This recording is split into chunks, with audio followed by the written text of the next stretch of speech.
Get some good, some food in you. Step 3, think real hard about what you wanna be. Step 4, everybody just do your thing. Wake up, today's gonna be a good day. Wake up, today's gonna be a good day.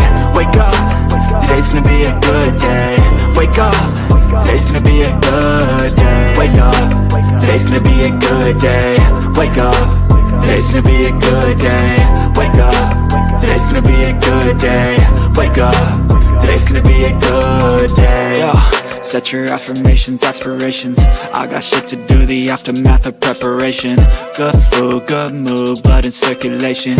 One step at a time, yeah, that's how you make it. Set a goal you control and the steps you take them. I try to pick one thought, have some concentration. And if I make a mistake, it's called education. I try to do this every day, call it replication. Wake up, today's gonna be a good day. Wake up, today's gonna be a good day. Wake up, today's gonna be a good day. Wake up, today's gonna be a good day. Wake up, today's gonna be a good day. Wake up, today's gonna be a good day. Wake up, today's gonna be a good day. Wake up, today's gonna be a good day. So life ain't easy, yo, I think there's a reason though. Ups and downs, just like every different season, yo. Sometimes I'm high, other times I'm barely breathing, though. I always gotta fight and hide from the demons, yo. Negative thoughts are poison, they rot.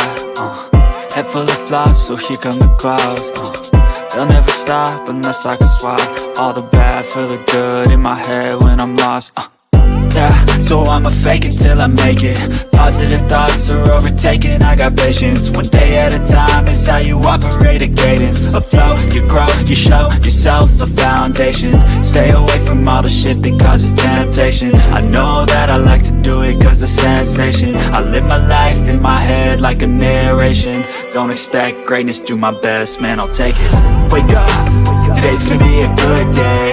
Wake up, today's gonna be a good day. Wake up, today's gonna be a good day. Wake up, today's gonna be a good day. Wake up, today's gonna be a good day. Wake up, today's gonna be a good day. Wake up, today's gonna be a good day. Wake up, today's gonna be a good day. Wake up, really gon' rise to the sun. Step 2, get some good, some food in you. Step 3, think real hard about what you wanna be. Step 4, everybody just do your thing. Hi, Bullhorn Betty. Thank you for my shirt. Welcome to the Bullhorn Betty Kids Club. Guys, we're learning new details tonight about the Savanah Soto, Matthew Guerrera, and baby Fabian case. So what we learned today is there is a third arrest in this case, and it is the stepmother. Yes, it is a family affair there at the Preciado household. So stepmom is now behind bars. Take a look. Can you believe this? This is a pregnant teen that was gunned down senselessly, and the whole family is involved. That was one thing that we learned. We learned, here's the kicker. It appears the drug deal happened earlier in the day. Check this out. Do you know that there was, I guess, a transaction earlier in that night? If you're unfamiliar with this case, this is the case of Savanah Soto. She's an 18-year-old pregnant mom-to-be getting ready to burst when she disappeared. Many believed her boyfriend was responsible, and then they were found in their car a day after Christmas, both gunned down. Since the day law enforcement has found the car and both Savanah and Matthew and their unborn baby, Fabian, unalive, they have tirelessly worked this case, and since then, 3 people have been arrested. Most notable, this gal right here, Mirta Ramones. I don't understand how anyone can dispose of a body, let alone a pregnant teenage girl. Let's listen to what law enforcement has to say about this most recent arrest. Good afternoon. Thank you for being here. We're going to provide you with an update on the Savanah Soto and Matthew Guerrera case. Today, as you saw, we just made another arrest. This is the third arrest in this case. Welcome to the Bullhorn Betty Coffee Club.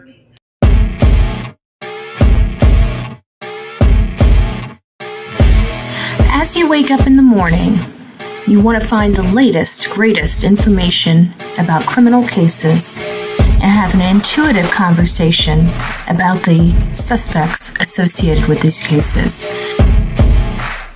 Head over to the Bullhorn Betty channel on YouTube.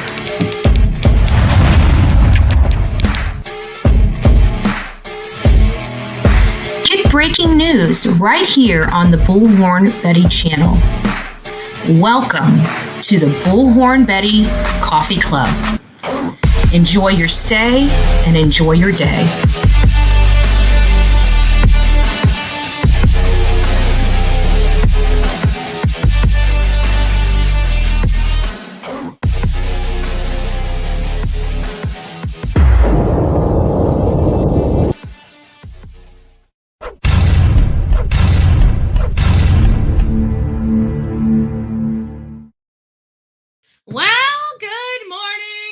Having some audio issues. I'm trying to figure out what's going on with my phone. I think I got too much shit on my phone. Excuse my language, but that's the truth.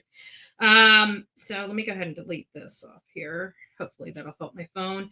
I had some audio issues with the press conference, but that's okay because the press conference we're going to be going over anyways this morning. Good morning to everybody that's in the chat. We have over 182 messages so far. I'm not going all the way up to the top.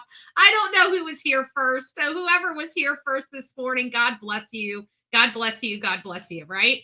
So I see our beautiful Sonia Drew is in the house. Pebbles. Good morning, Rhonda. Bayou Babe. Bookworm. TLC is me. Pebbles. I see you. Nice to see you, love. Hopefully that grandbaby is giving you a bunch of love and a new experience, huh? GG for life. Guidance, Bayou Babe. I think I already said hi to you, Bayou. MJ, good morning. Tammy, good morning. Net L, it's nice to see you. I am Team Summer. Good morning. Good morning. Cass, it's nice to see you. Our beautiful huntress is in the house. Second Thesis, nice to see you. We have our resident defense attorney, Big Mac Mike, up in the house. I need to stop. Actually, I need to hook up my other buttons. I have too many buttons to push. It's just, I tell you what, I got to tell you, I worked up like literally, I was sweating this morning. I was wondering if I was going to be able to start on time. I'm behind here and I'm trying to get this video out and it sucks that my volume, I thought I pitched the volume up. It must have downgraded the volume during the transfer. I'm not sure. It's me, Jen, JB's mama. Guidance, nice to see you. It's nice to see everyone at Cool Gamer. If I missed you, Manic Mama T, it's nice to see you. Kay, Marie, it's nice to see you as well. I'm trying to see if I'm missing. I know I probably missed a lot of people. Connie Branch is up in the house. Good morning, everyone. Good morning. It's nice to see you. So it's kind of a shocker, but not a shocker in the Savanah Soto, Matthew Guerrero case. Because let's face it, we watched. I mean, one of the first things that we noticed when they released this video is, remember, I even stopped the video. I'm like, what is that? Something just popped out. It was just this white little, almost like a little light that dinged because it was so dark and the towel was so white that we're like, what is that? And we kept looking and kept going and we couldn't even figure out what it was. I mean, honestly, when I first watched that video, I couldn't tell what the heck that was. I didn't know if they were transferring a gun from one car to another. I didn't know who that was, what was going on. We just see this blob. We see this blob moving. It was there 1 second and it wasn't there another second. Hey, PJ, good morning. Good morning. Oh, Julie, thank you. God bless you. If you received your 5 Bullhorn Betty memberships, don't forget to tell Julie, thank you. Thank you, love. And I think you did something else this morning. Oh, you became the new member over here on this channel. Thank you, love. Thank you. God bless you. God bless you. So, oh, wow. Merida's bond is 1.1 million. That's higher than Ramos's, Ramon's, isn't it? 1.1 million, man. You know what? But you don't lie to law enforcement. And not only that, but she's a woman and now she's not being cooperative. I mean, you have 2 adults in this house. It sounds to me we're going to go on to another quick story before we dive right into this real quick. But before we get further, I mean, you've got this woman. We're going to go over her affidavit. We do have that, I think. I'm pretty sure we do. I got to find it, but we do have it. And at the end of the day, this is my biggest problem. Okay, no matter how bad this sounds coming out of my mouth, it is what it is. Okay, I can't make it and package it any better than just telling you like it is. Okay, some people are offended by that. Not my problem. Okay, so if this offends you, I'm sorry, but again, it's not my problem. Don't be so highly offended. I don't know what else to say, right?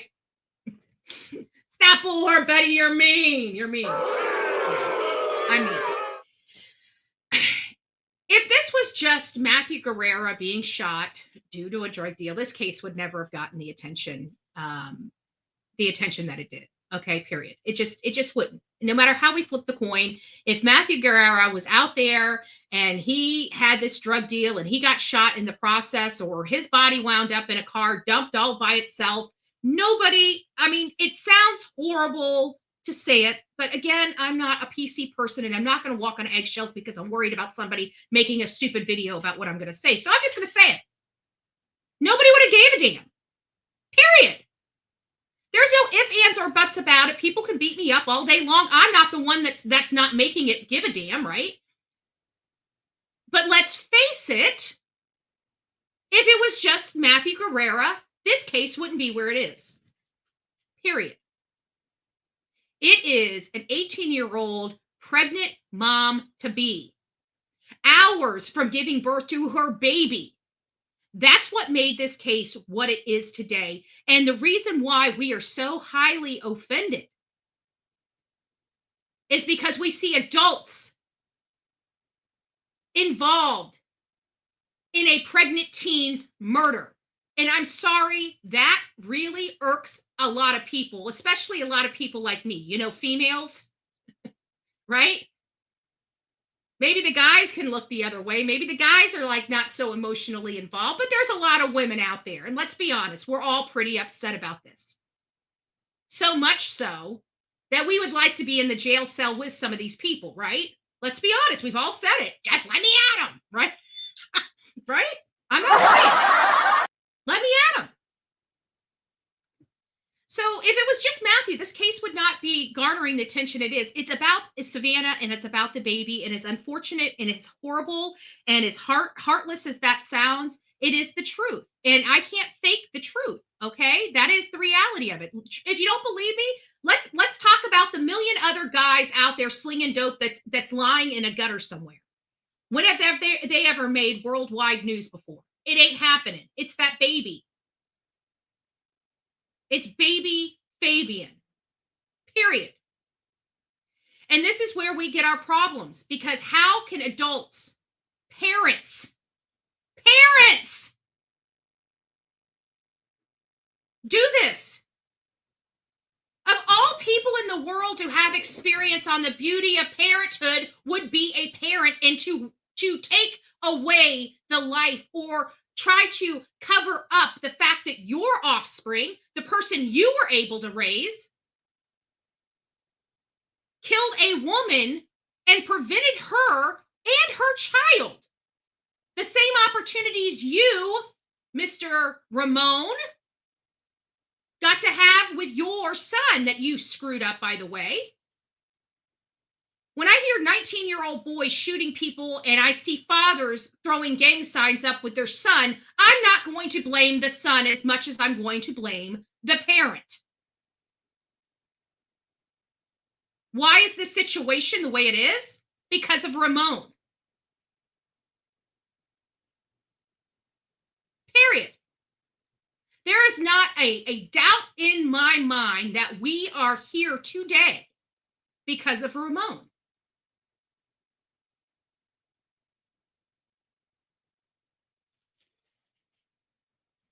And Ramon is the one that apparently has the least amount of bond. Okay, well, we're going to direct, okay? So get those energies flowing. Get those thoughts moving, because we're going to just take a deep breath. Woo-saw something. We're going to move on to another case real quick, and then we're going to come back to this, okay? because this is a case that we brought up on this show. Remember that well-known rapper that looked like he was from a Looney Tune farm? The one that had like the great outdoors bear?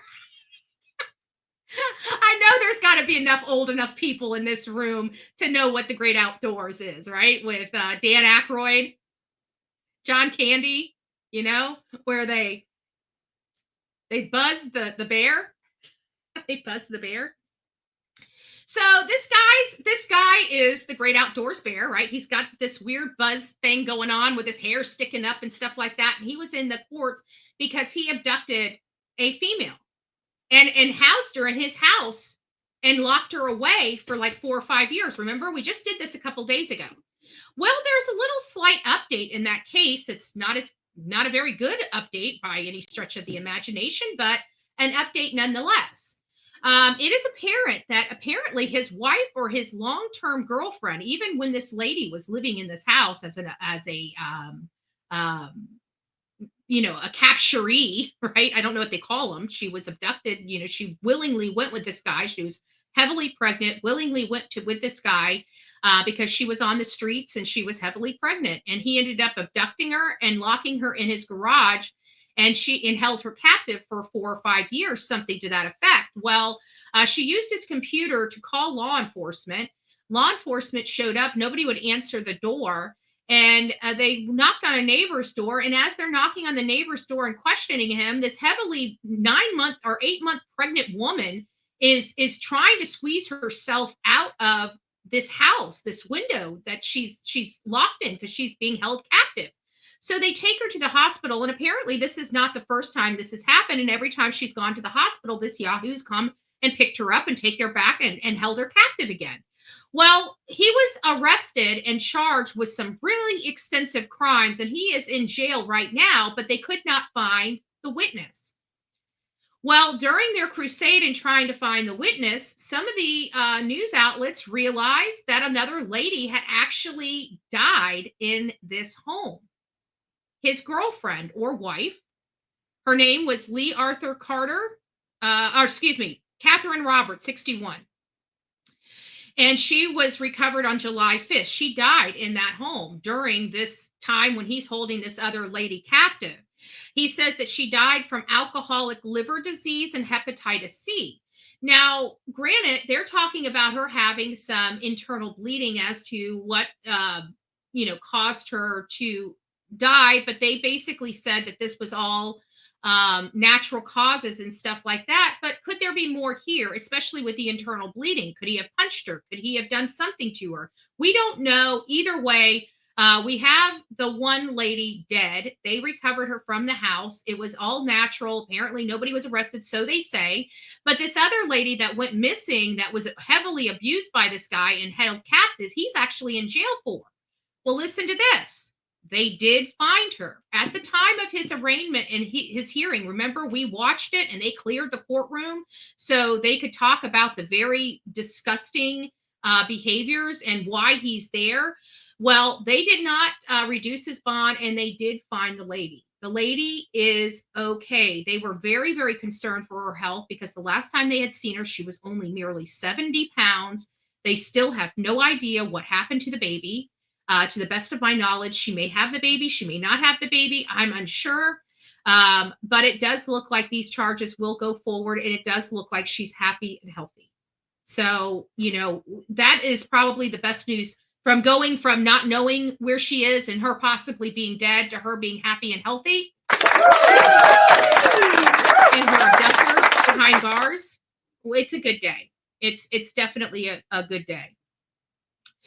So we have the third arrest in this case. We're going to go ahead. I'm just going to throw this up here because it's really heartbreaking for me to understand how a boy that went to school, graduated school, how this man turned out to be this horrible killer that he was. Why did he bring the gun to this situation? It almost seems as if he knew what he was planning on doing, because we have some problems we definitely have some problems in paradise here, because at the end of the day, we now have learned several factors. Okay, yes, premeditated. This is something that I really have been kind of saying from the very beginning. I cautioned everybody about the gun. We all believe that it's possible that the gun was Matthew's. We even presented information what made everybody kind of believe that this was Matthew's gun, and I even said that there is a strong possibility it could be Matthew's gun because of these factors. But because people were so adamant that it was his gun, I came on here and said, hey, wait a minute. We're assuming a lot.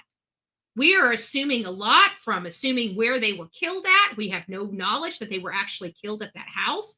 It is leading that they were somewhere near that house where they were killed, because the affidavit clearly has that intersection where their house sits on.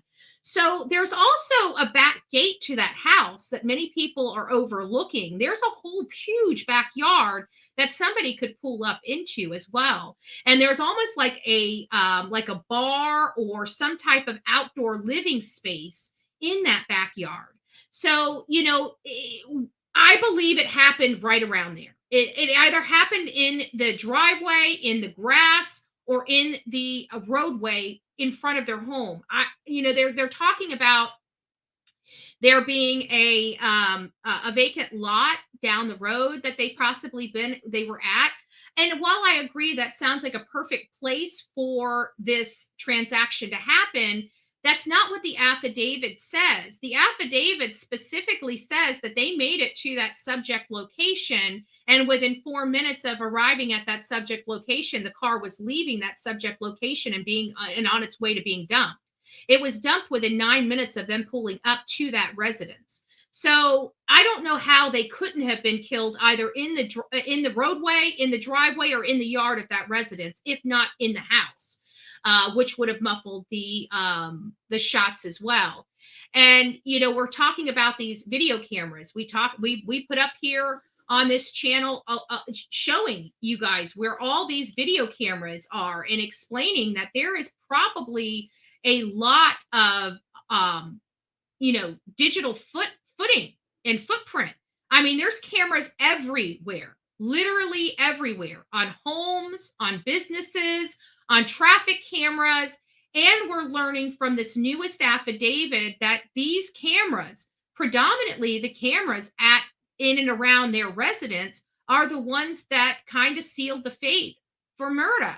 I think I'm saying her name, Myrta, Myrta, Myrta, and her name is Ramos, I believe, is it Romanos. Samirta Romanos is her name, and she is the stepmother. She's been with the father for a significant amount of time.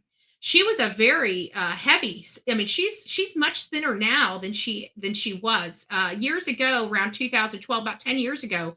She was a very obese woman, and looks like she started taking better care of herself. She's lost a significant. No, she's not that. My understanding, she is not the bio mom. She's the stepmother, the father's girlfriend. They may be common law husband and wife, but they're not lawfully or legally married. So we're going to say it's the girlfriend. We'll call her the stepmother because it appears she's been in the life of Christopher since he was a young boy.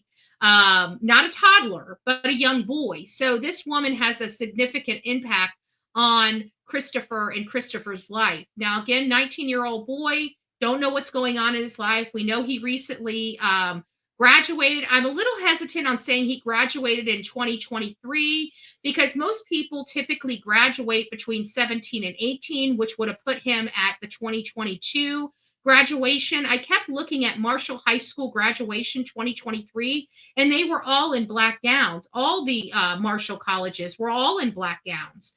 I think I looked at the one in Kansas, the one in Texas. There's another Marshall High School in another state. They all had black gowns. So as you recall, Christopher was in a maroon type of gown. It didn't match any of, unless they pulled the video and replaced it because there was getting too much, viewing and, privacy stuff going on with the kids. Because let's face it, Most of these kids, the parents want this stuff online so they can go and capture some good cut, footage of their child walking down the aisle, professional footage. So they put it up on Facebook, but nobody anticipates having a national case where one of your students is arrested for homicide, and not only that, double homicide, and one that a pregnant teen is a victim. It just doesn't make common sense. And to think that this is all over weed, I just don't think this is all over weed. There's just, it never made sense to me. 19-year-old kids just don't, there's something more here, and I don't know what it is. I think we all feel it, but we just can't put our finger on it.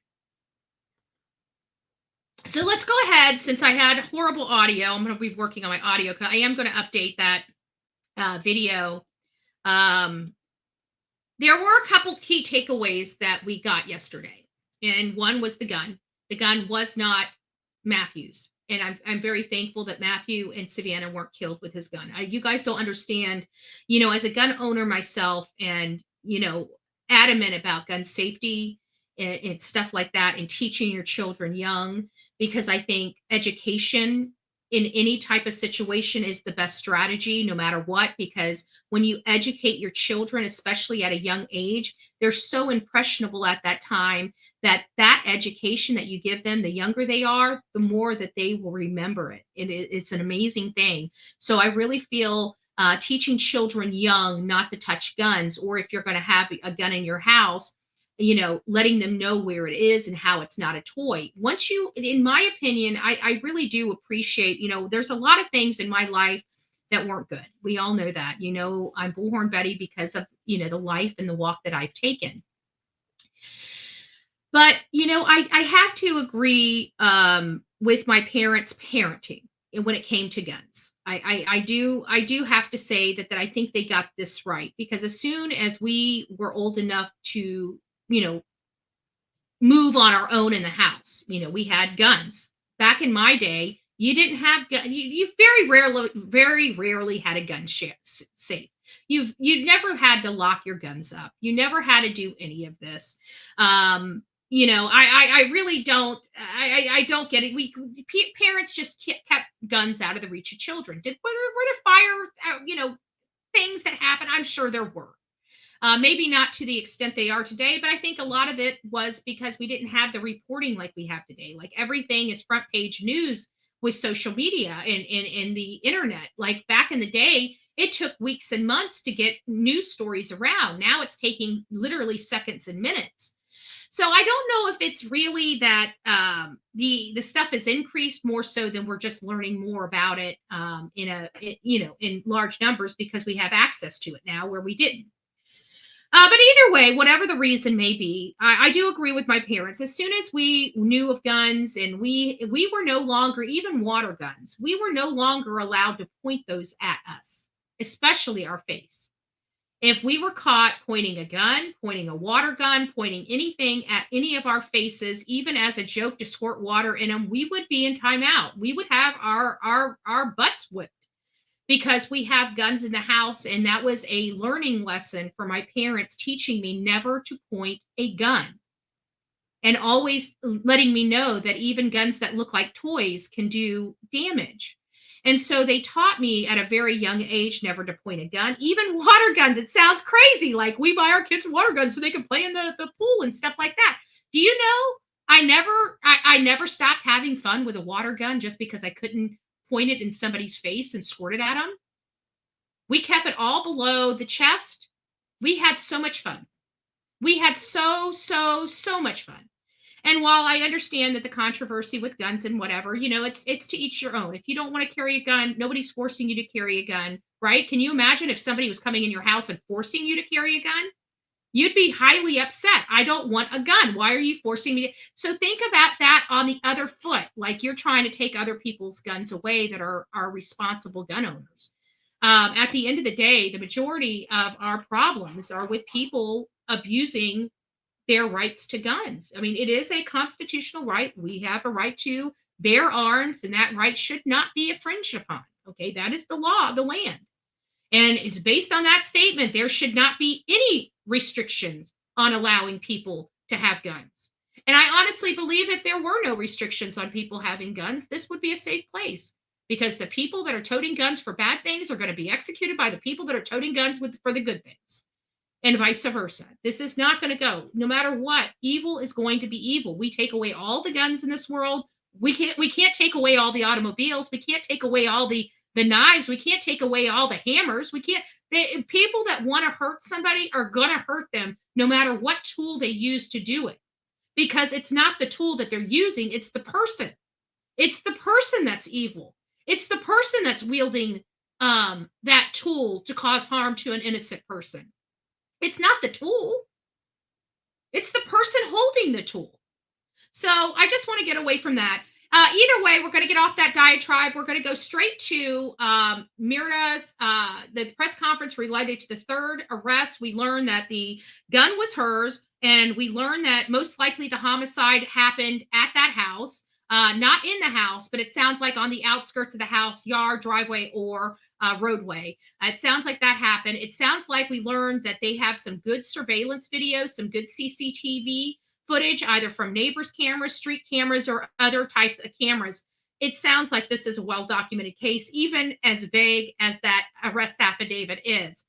And we learned that the family, 3 people live in that house, 3 people were arrested, and every last one of them had a hand in covering up this crime. Again, I don't know how you can go to bed feet from a person that just executed 2 people. I personally don't know how that is accomplished, because let me tell you, if my child is capable of that, even my stepchildren, you guys know I don't have biological children, but I have stepchildren. If my stepchildren were capable of that kind of crime, either they're leaving this house or I'm leaving this house. I don't care which one goes, but one of us are going. I am not going to lay my head next to somebody that is capable of that type of crime. There is no way. There is no way. At that point, they're capable of anything. I'm not putting myself in jeopardy. I'm out of there. If I got to sleep in my damn car, I'm sleeping in my car, but you are not making me sleep next to somebody that has the ability and the wherewithal to put a gun to somebody's head and pull the trigger. It just isn't happening. All right, without further ado, let's go ahead and get to this press conference. Let's see what we can find out. I think there's a lot of information here. We've got to listen very closely, and I think they tell us every single one of these press conferences, we get just a little nugget more of information, and that's what we're doing here. We're trying to find a little more nugget of information, and I think that they said some things, just like the press conference with the chief of police. We listened to it over and over again, and the light bulb didn't even click. They had Matthew's phone.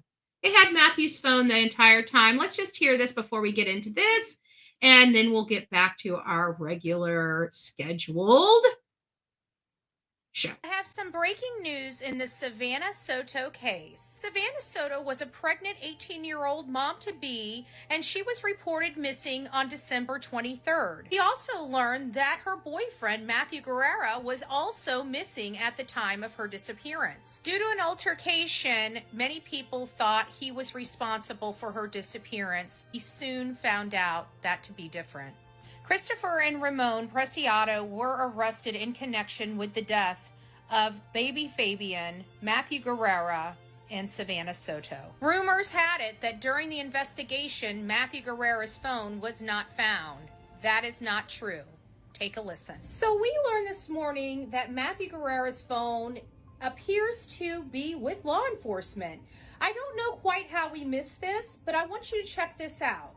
Detectives learned that both victims were involved in the sale of narcotics and used their cell phones to conduct much of their business. Detectives collected the victims' phones. Detectives collected the victims' phones. Detectives collected the victims' phones.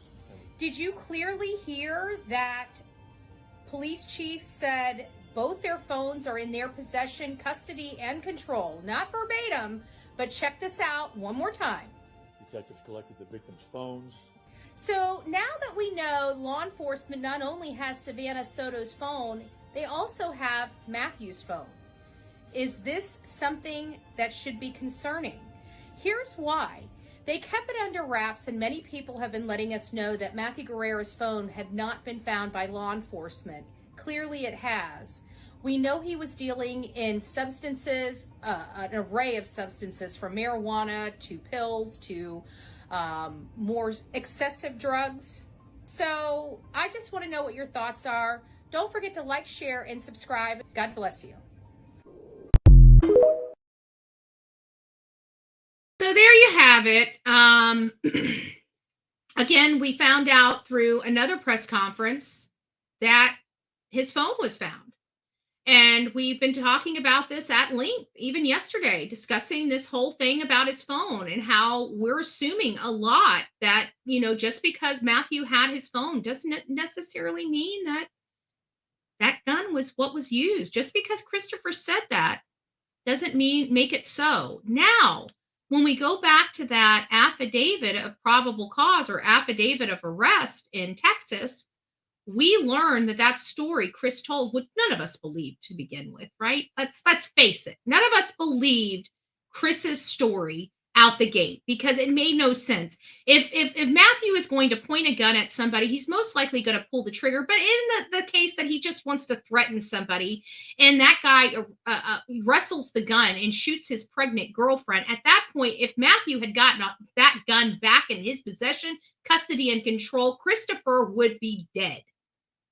Period. So this idea that they wrestled with this gun and that he was able to overcome Matthew not once but twice, and Matthew couldn't pull the first trigger or the first shot, but somehow Chris, in both of these times of manipulating this gun out of Matthew's hand, was able to shoot both of them with contact wounds. From my understanding, Savanah has a gunshot wound behind the ear. And from my understanding, it seems to be close to in proximity to where Matthew's gunshot may be as well. We don't know. We don't know. But let's get back to this press conference, see what we can learn. She's got a lot of information. We have to open our ears and listen to what the words that are coming out of her mouth.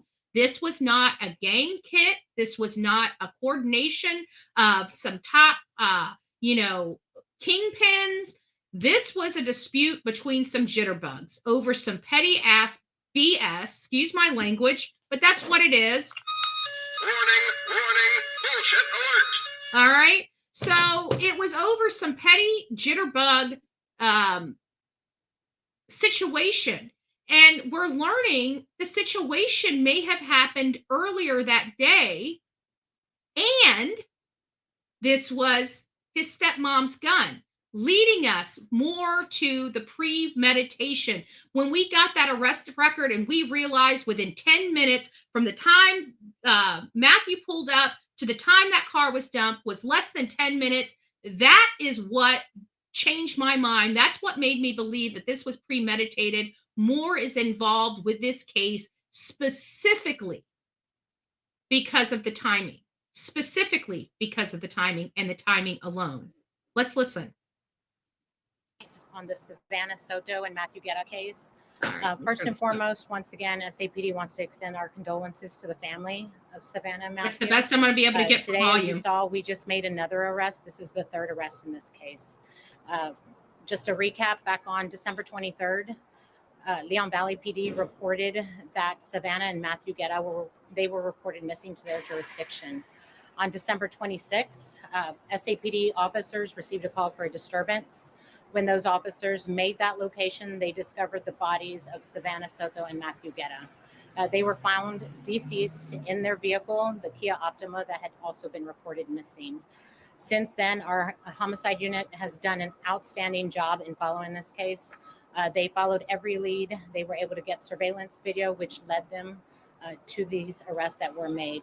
On January 3rd, we made two arrests, 19-year-old Christopher Preciado and 53-year-old Ramon Preciado. There was a lot of information on social media that there was a third individual involved. Our homicide detectives were aware of that. However, we were looking for enough probable cause to make that arrest and to present the best case forward to the DA's office.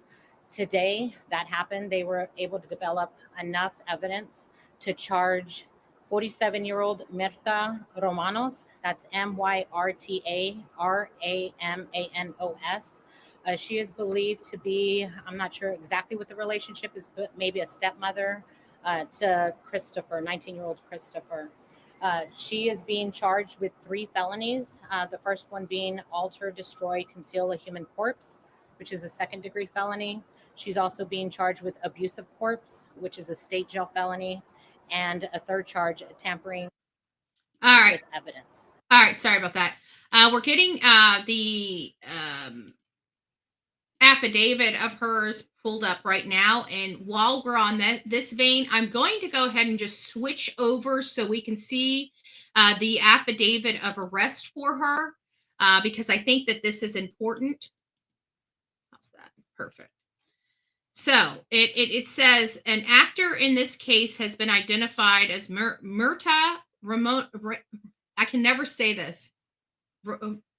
Ramonas.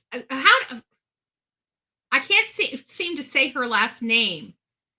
Ramonas. Anyways, she's born. She's only 3 years older than me. And it says your affiant has probable cause for the said belief by reason of the following facts. On December 23rd, 2023, Leon Valley Police called for a missing persons report 2023 LVPD 004618. Family of missing person stated she was supposed to be induced for her pregnancy and did not show up for appointment. The family advised they had not been able to get a hold of the female and stated she was not answering her phone. A check of the hospital was conducted by family, and it was found that the female was not in any of the hospitals. It was found that the female lived with her boyfriend. However, the family of the boyfriend advised they were not able to get in touch with him as well. The female was entered as a missing person by Leon Valley. Further investigation found that the female and her boyfriend were not responding to any phone calls, and their whereabouts were unknown. Media broadcast on the news the story of the missing female and her boyfriend. In the media, the boyfriend's car description was broadcasted in the media and was said to be a 2013 gray Kia Optima. On December 26, 2023, a resident at 5903 Danny K Drive messaged the family of the female and advised them that they believed the vehicle was parked at 5903 Danny K Drive. The family contacted Leon Valley and drove to the location. Upon Leon Valley Police arriving to the location, Leon Valley Police observed the vehicle. Inside of the vehicle was a deceased pregnant female in the front seat and a deceased male in the back seat of the vehicle. San Antonio Police were contacted, and your affiant made the location. Upon arrival to the location, your affiant observed the vehicle. The vehicle was a 2013 Kia Optima with Texas license plate TRC 9447. Your affiant checked the VIN number, and the VIN number was the same VIN number that was broadcasted on the news for the missing couple. A check of the information through the NCIC, TCIC showed the vehicle belonged to the boyfriend of the female. Oh, thank you, Jennifer, for the one gifted membership. Thank you. If you guys have any questions, please wait until I'm done because I'm reading this. I'm not paying attention to anything in chat. Okay, so just bear with me until I'm done. If you have questions, and we'll look into the questions. Your affiant was observed in the front right seat. Excuse me. Your affiant observed the front right passenger side of the vehicle. Your affiant observed a deceased pregnant female inside the front passenger seat. Due to your affiant's knowledge of the female on previous murder case from 2022, which must have been her brother, your affiant recognized the female to be that of the missing female. The female appeared to have trauma to her head.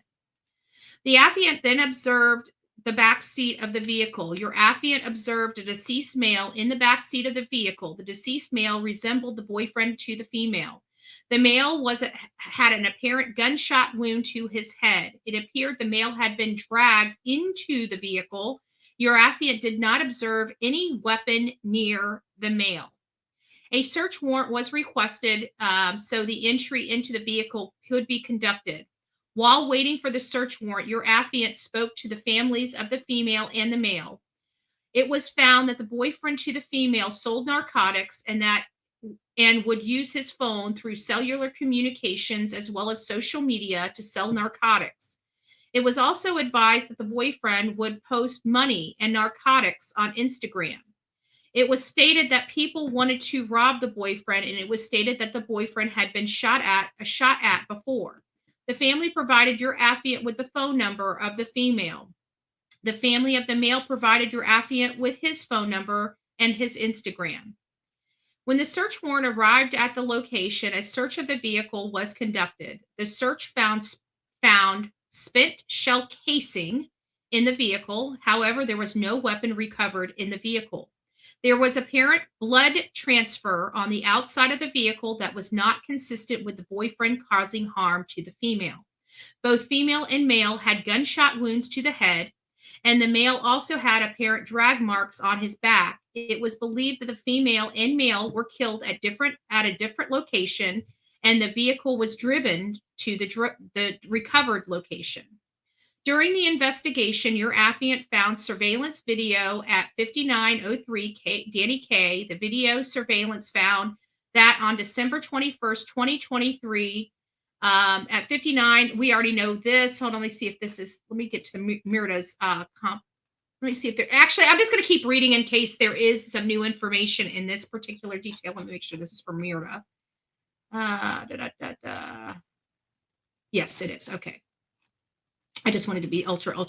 So during the investigation, your affiant found a surveillance video at 5903 Danny K. The video surveillance found on December 21st, 2023 at 23:59 hours, a Silverado gray driving it with its lights off from the vehicle recovered location. The Silverado pulled in the middle of the back parking lot and parked the vehicle. The victim's vehicle could be seen approaching the Silverado. The victim's vehicle parked next to the Silverado. A heavy-set male exited the Silverado, and the driver's side door of the victim's car vehicle opened. A heavy-set male approached the driver of the victim's vehicle and appeared to speak to the driver. The heavy-set male then got a towel from his vehicle and appeared to wipe down the outside of the vehicle, the victim's vehicle door where he had touched the vehicle. Surveillance video appeared to show a third person throw a towel to the heavy-set man, which led police to believe a second person was inside the Chevrolet Silverado. The driver of the victim's car exited the vehicle for a brief moment and sat back in the driver's seat. The driver did not match the description of the female victim or the male victim. The Hispanic male got back into his vehicle. The victim's vehicle drove behind the building where the vehicle was found on December 26th. The Silverado followed the victim's vehicle. Interesting. I also want to say that many people believe now that they see the stepmom, that they believe the stepmom was driving the car. I don't believe it. I believe when I looked at that face, again, it's a younger face getting out of that car. It's not, it had no wrinkles on it. If you look at it close enough, you can see the differences. And it was absolutely Chris driving the victim's car, and his parents picked him up. So, and even with we're going to get back to the press conference with the police officer lady to hear, but I wanted to read this since this was something that many may have seen, may have read, may not have read. Approximately 3 minutes later, so the Silverado followed the victim's vehicle. Approximately 3 minutes later, the Silverado was observed leaving from behind the building where the victim's vehicle was found. The victim's vehicle did not leave that location. So he came there and he picked up his son. And him and Myrta took his son back to the house where they saw the video of them getting out of the truck, all three of them. It was believed that the victims were already deceased in the vehicle at the time the video was observed. It is believed the unknown driver and the heavy-set male observed park the victim's vehicle at the location in an effort to hide the vehicle. On December 2nd, 2024, your affiant provided one of the victim's cell phones to Detective Knox at the Technical Investigation Unit, and on January 3rd, your affiant received the phone download from Detective Knox. Affiant found that the victim had recently searched Charlie Chan Drive due to your affiant's knowledge of the crime area. Your affiant is aware that Charlie Chan Drive was a couple blocks away from the victim's vehicle recovery location. Everybody said that there was no connection to that apartment complex, but if it was only a couple blocks away, there is a connection to that apartment complex. It's someplace that they drove by every single day. if it's just a few blocks away. Every single day, they would have had knowledge of it. Your affiant was able to discover that the victim's vehicle being near Charlie Chan Drive and Cary Grant Drive. And if you notice, that Charlie Chan Drive address is a corner lot right on Cary Grant Drive and Charlie Chan Drive. So it's right there. And they're saying that this is where the car went. So it went to that intersection, what happens to be their house. So it's implying that whatever happened at their house. Okay. They haven't said it yet, but it does imply that potentially be the case. I'll get this back up here so you guys can still read with me. Your affiant conducted computer research and was able to locate the vehicle that looked identical to the suspect vehicle on camera with the victim's vehicle. Your affiant did research the owner of the vehicle and found the owner of the vehicle to match the description of the male that exited the vehicle on camera. Homicide detectives went to the vehicle location listed above and found the listed vehicle at the location. While at the residence on Charlie Chan Drive, a person identified as Ramon Preciado reported knowing why SAPD was at his residence. Ramon Preciado informed SAPD detectives to speak to his son, identified as Christopher Preciado. Raymond Preciado and Christopher Preciado were transported to SAPD homicide to speak with your affiant while additional SAPD detectives searched the residence on Charlie Chan Drive under the authority of a search warrant. Your affiant spoke with Raymond Preciado. After Raymond Preciado was read his Miranda warnings, Raymond Preciado admitted to driving his Chevy Silverado to Danny K Drive, where he met Christopher Preciado. Raymond identified himself on surveillance video from the 5903 Danny K Drive as the person observed exiting the Chevrolet Silverado.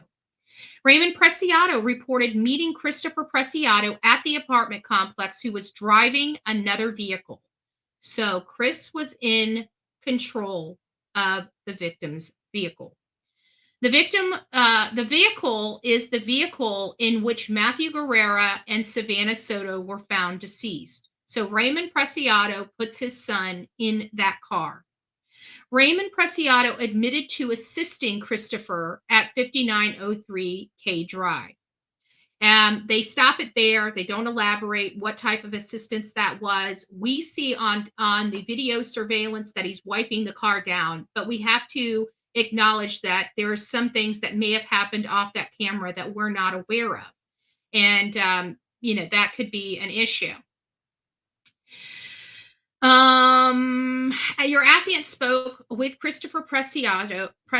After Chris was read his Miranda warnings, Christopher Preciado reported Matthew Guerrera and Savanah Soto drove to his residence on Charlie Chan Drive to sell Christopher Preciado marijuana. We're going to hear from this press conference that I'm going to play that it sounds like this marijuana transaction happened earlier in that day or earlier in that evening before this particular altercation took place. Christopher Preciado went on to provide a version of events that were inconsistent with the evidence collected at the scene and from the victims recovered vehicle.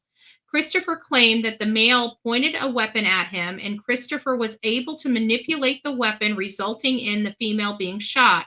Christopher then stated he had the weapon pointed at him again, and he manipulated the weapon again, resulting in the male victim being shot. On January 4th, 2024, your affiant spoke to Mirta Ramos. Mirta stated on the night of the incident, she was at her residence at 5735 Charlie Chan Drive with Ramon and Christopher. Mirta could not recall the events of the night, stating that she thought she was sleeping. So she absolutely lies to law enforcement. You don't forget something like this. I guarantee each and every one of us would have never forgot an incident like this, because it never happens. It would never happen again, hopefully, knock on wood. During the search of Mirta's residence, Mirta's bedroom door was locked. Homicide detectives inquired about unlocking the door, and Mirta provided the key to unlock the door. Mirta stated that she kept her door locked and was the only person to have a key to the room. During the search of the room, a firearm, later forensically matched to the shell casing recovered in the victim's vehicle was found concealed in the room. During Murda's interview, Murda was questioned about the recovered firearm. Murda claimed the firearm was hers and it was given to her by a family member. On January 5th, 2024, your affiant was notified that the firearm recovered in the closet of Murda forensically matched the shell casings recovered from the victim's vehicle. Due to the statements made by Murda intentionally concealed the firearm in an attempt to impair its availability as evidence during an investigation. Your affiant has reason to believe and does believe the said defendant, Murda I can't pronounce her name. I don't know why. On or about the 21st day of December 23rd in Bexar County, concealed evidence in an attempt to impair the availability as evidence during an investigation. So not only was she trying to hide, so she really was trying to assist both her boyfriend and his son in this. She locked the door. They knew that they were about to have a search warrant, and she intentionally locked the door. I don't know she may have locked the door because she's probably scared Chris might go in there and shoot them, take them. I don't know. But I mean, I don't see it being normal for people to live in a house with family and lock their door. If you have to lock your door and you're the one paying the bills, if that's the way your family is, whatever person making you need to lock that door probably needs to be removed from that residence. Just an opinion of mine. Again, an opinion of mine that I am entitled to have. I digress. So now that we know what's in that statement, let's get back to what we're going to hear from this press conference.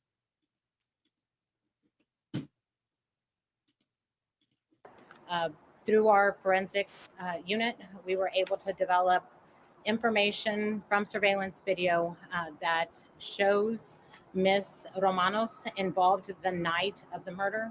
That video surveillance shows her at the home right after the murders, and she was seen on video surveillance. Before we go too far into this, I just need to ask a favor from everybody in the chat. We have 267 people online right now watching this content. If you guys have not given me a thumbs up, I'd really greatly appreciate it. As many of you know, this stuff does take time to research, prepare, get together, and we really try to present it in an easy, understanding format. If you're learning something, if you appreciate the work that's being done, please go out there right now and give us the thumbs up. If you'd like to learn how to help this channel, you can do it by a multiple of ways. You can do it by super thanks, super chat, super stickers. You can help us sponsor a trip with the running banner below through a Venmo, Cash App, and PayPal. And if you would like to do things to help support this channel and help this channel grow for free, the easiest way you can do that is by liking, sharing, subscribing, and just speaking about this channel and the good work that we're doing. We don't sit just behind the screen. For this channel, we actually go out into the field. We are one of the few people, one of the few channels that actually expend the money that we make from this channel to go out, give back to the communities, help out in searches, and do what we can to assist families in crisis. So if that's something you support, please don't forget to say that. Share us out, share us loud, share us proud. Leaving in that black truck that we all saw on the surveillance video, and then returning to her home with Christopher and Ramon in that truck. At this time, I'll take any questions that you might have. It was her weapon, right? Excuse me? They matched her weapon to the ballistics. Right. That tampering with evidence, from what we understand, she stated that was her gun. And again, yes, she does state it's her gun, but she says she received it from a family member. What family member? Was this a family member prior to this, or did she receive this from her stepson? You know, it does say in here that she received it from a family member, that it is her gun. I have a different opinion. Okay. She doesn't seem like the gun-toting chick, right? You know who does? Ramon. Ramon is a felon. Ramon is not allowed to have a gun, but he has a girlfriend that does. Okay. And their son was able to get a hold of that gun and shoot two people. One that was heavily pregnant with a beautiful baby boy. His name was baby Fabian. That baby in her womb was named baby Fabian. I want him to have his name. He deserves his name. He had everything taken from him, and he got the worst of this entire thing. This entire crime, that baby got the worst of it. While mom and dad were taken out quickly, he suffered greatly. And we don't know how long he had to suffer either. He was the one that suffered. And that's why I'm adamant that he needs to be on that indictment.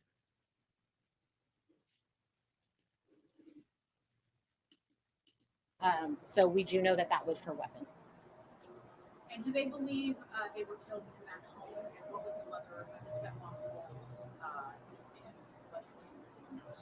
in I'm not sure exactly where. We haven't released any of that information. I'm not sure what the circumstances were, but we do know she was involved in helping get rid of the evidence. I wonder why they're withholding where they were actually killed and executed at. I don't know why that's so. I mean, there's got to be a reason, in my opinion.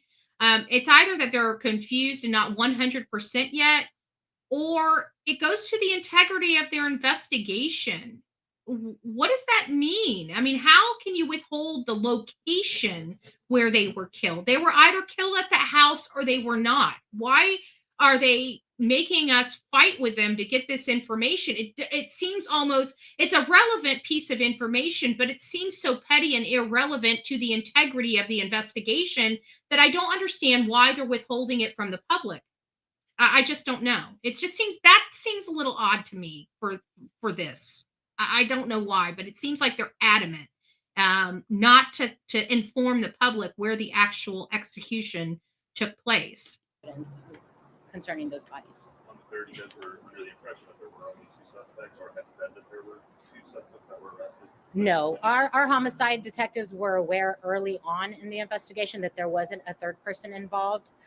We know that from the video surveillance when there is that towel that's everyone's talked about being thrown. At that time, we just didn't have enough evidence to say that that was I don't know how they wouldn't have enough evidence if they knew three people were in the house and they knew three people were at least somewhat observed, even though she was, anonymously observed. We knew somebody was in that vehicle. We just didn't know who.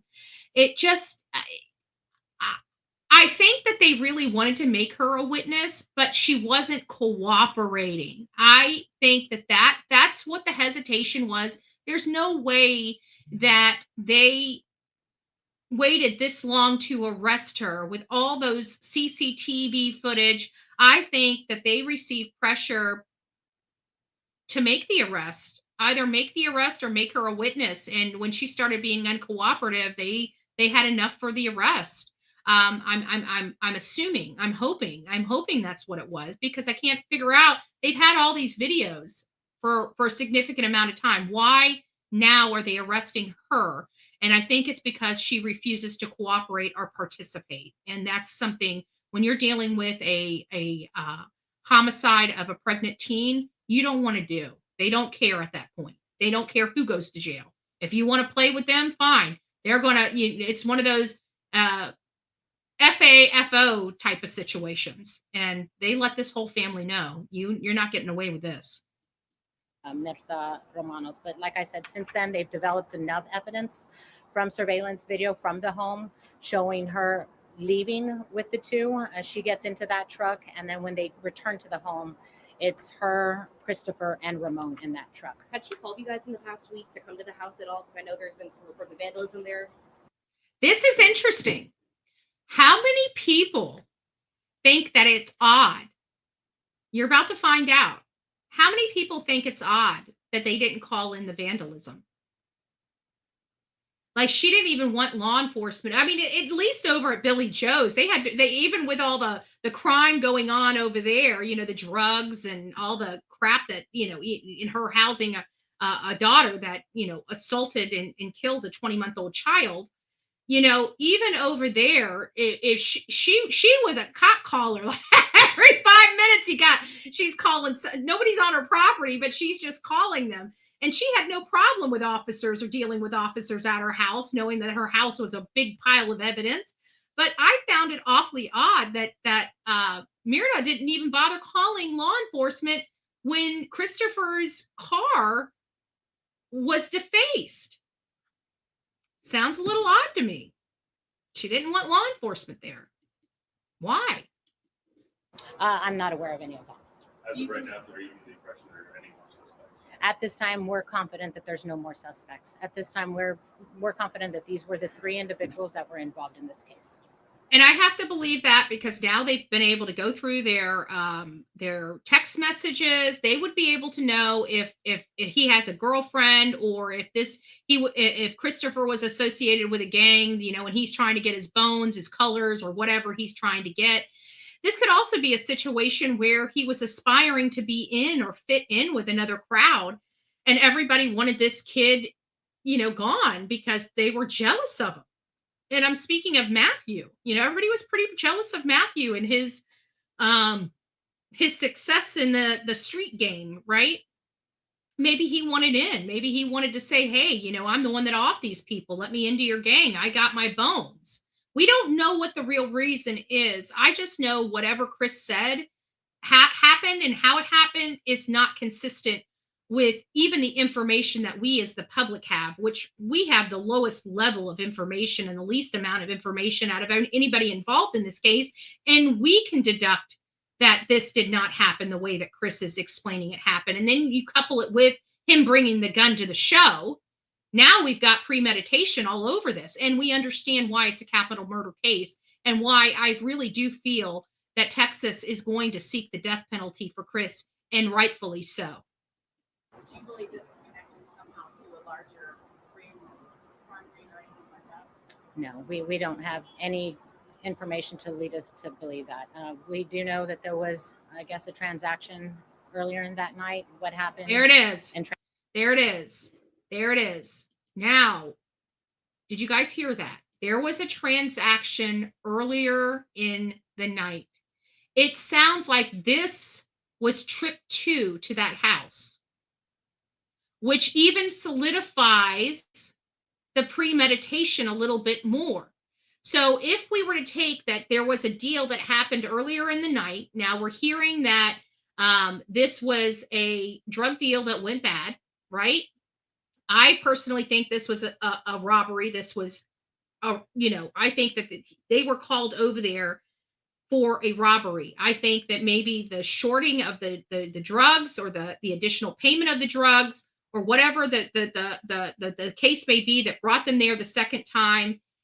I still believe when they were called there, it was specifically to either, I think it was to kill him, either to kill him and rob him, or not finish off paying the debt that he owed him, or something. There was something there. There's a piece of information related to this whole entire thing, that the situation that is not making sense. We're missing a huge piece of the puzzle.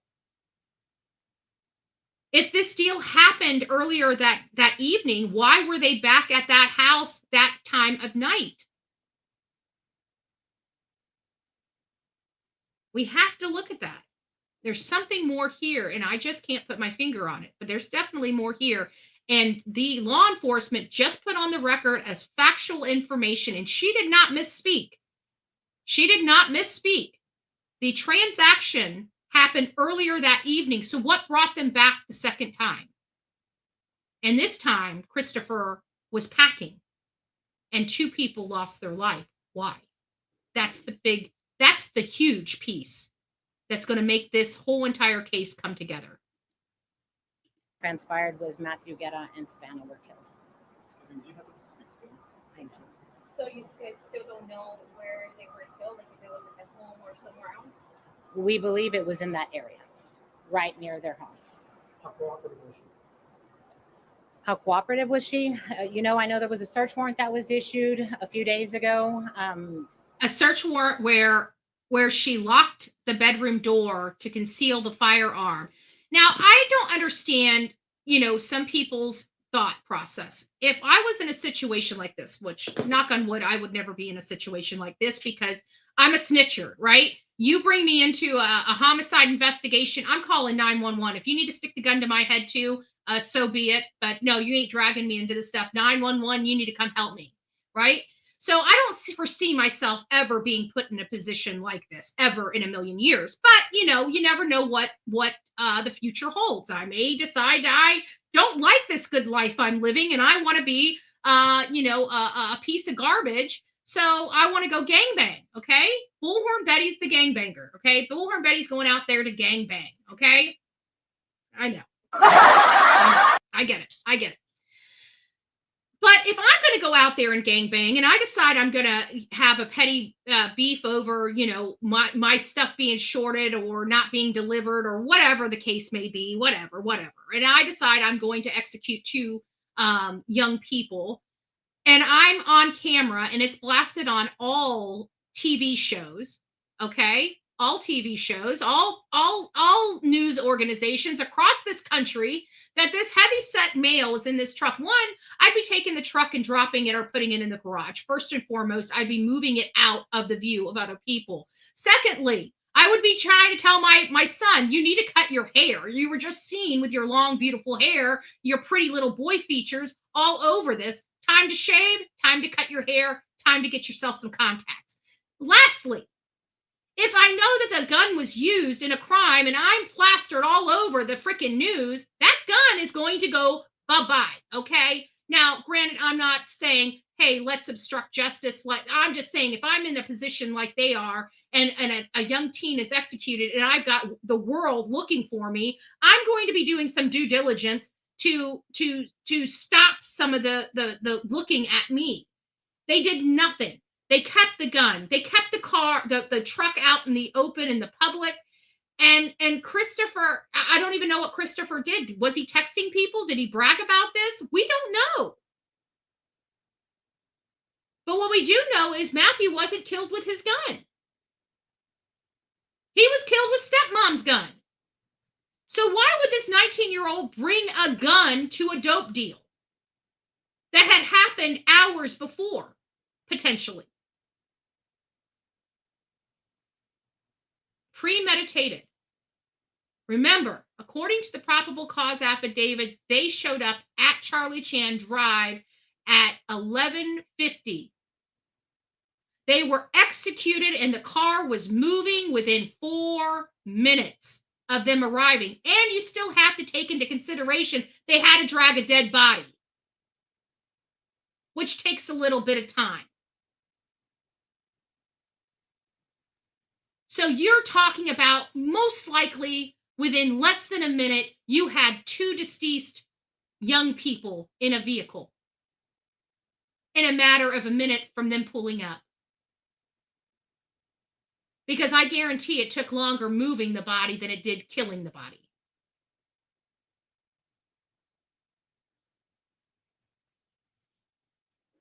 Premeditated. There's no question in my mind. How did he get a hold of the gun? Was he handed the gun? Did they know they were meeting him, that he was meeting these people to correct an issue with a delivery or a purchase? Did stepmommy say, hey, before you go have this conversation, you need to make sure you're safe? I don't know. I don't know. You know what I do know? What I do know is that Daddy Dearest likes to teach his children about gangs. There's your loving Ramon, much younger, with a much more impressionable boys, thinking it's cool to be gang affiliated. Impressionable young boys' minds. Gang affiliation is the new orange, right? Is the new orange. I don't know. There was a search warrant, so they had the authority to go into that home. Today, I don't believe she said much. What happened to the towel? I don't have that information. If they have the gun, I have to think that these people don't throw anything away. So I'm pretty sure they have the towel. The infamous towel, I truly believe they do have. Any other questions? Did she confess? She wasn't cooperative today. Thank you, guys. So she's the stepmother, right? We believe she's a stepmom. Not biological. Yeah, She's still married to Ramon, or I don't know if that's a common law or they're living together, but I don't believe they're legally married. But I'm not for sure. She did live. Them three did live in the house together. So you heard that. Them three lived in the house together. Now, we did see on Facebook that there are two other siblings, right? So where are those two other siblings? We don't know. They obviously don't live in the house. Probably a good thing. Probably a good thing. So now you guys are identifying as stepmother. Correct. Okay, thank you.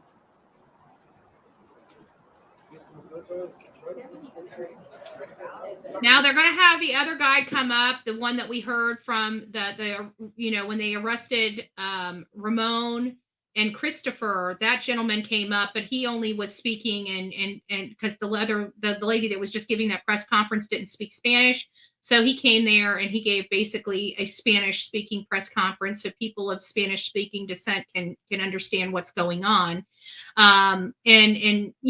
Again, this is just coming back to, if you have information, if you know Christopher, if you know Ramon, if you know Murda, call law enforcement. If you know anything or seen them in and around from the 21st until yesterday, call law enforcement, let them know what you know. If you've had conversations with them, if you know their whereabouts, if you have them on camera, if law enforcement hasn't spoken to you yet and you have firsthand knowledge, please go ahead and reach out to law enforcement. Be proactive in a situation like this. They may not know you exist or that you have relevant information in the case.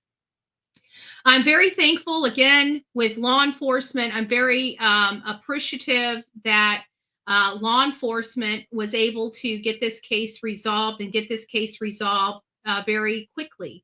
A lot of people say, how is this quickly? This is weeks. I mean, they laid in the car for guys. This is San Antonio. Okay. This is a very violent area. Lots of crimes here go unsolved. They have such a high crime rate and a high violent crime rate in the area of San Antonio. There are so many unsolved homicides. And I truly believe this family was hoping that they would be, and I'm talking about the Preciados, were hoping that they would be able to get away with this. And they tried like hell to get away with it. They thought they were so much smarter than law enforcement. They didn't hide their vehicles. They didn't destroy their guns. And they didn't change their appearance. That's pretty brazen to me. At least some people have a little more common sense to do that. None of them. And I truly believe it was Christopher Preciado in that vehicle, because there was that person in that vehicle looked like a young girl to me. And when I seen Christopher Preciado for the first time, that looked like a young teenage girl to me. As offensive as that might sound, because of being a boy, I'm sorry, he has female features. If you don't believe me, let me put him back up here, okay? Don't get mad at me because I speak the truth, okay? I'm not a PC person. I'm not going to be walking on eggshells, especially on my own damn show. So you guys are just going to have to get the raw version. And if I'm mean, you know what? I'm mean. Right? Stand in line if you don't like me. You know, we have people that love me, people that don't love me. It is what it is. It's a crapshoot anymore. So we're okay with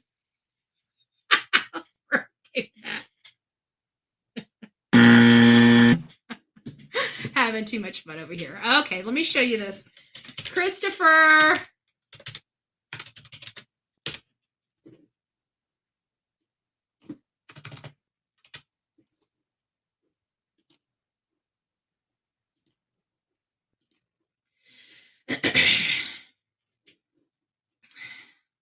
Let me get the one here. I think this is perfect right here. If this doesn't, I mean, it looks like a girl. I'm sorry. You guys can be offended by me, but look, yeah, and like he's right next to her, and you wouldn't be able to tell. I mean, come on, really? You can tell that he's a he. He looks like a she. Very feminine features, beautiful skin, beautiful hair. It was up in a ponytail the night of this. Yeah, like a mean girl, like part of the Mean Girls Club. Exactly. But really, if you saw this guy from a distance, like we saw in that camera footage, would you be able to tell that this is a dude? I don't know if I could tell that this was a dude unless I talked to him.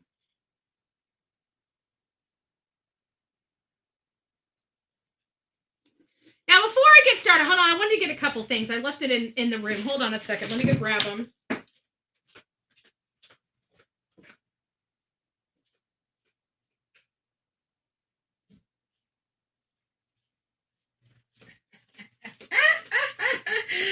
All right, I'm back.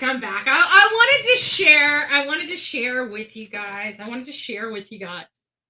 Before we go any further in this, I felt the need to share. So we love our beautiful unicorn one, Indiana. She is just a spunky lady, a fun, spunky lady. And you guys remember when I lost my cool and said, I don't give 2 F's? Remember that? So our beautiful unicorn said, you know what? Maybe if you can't give 2, we'll be able to give 5, right? She gave me more than 2 give you know what. So I thought this was really cute.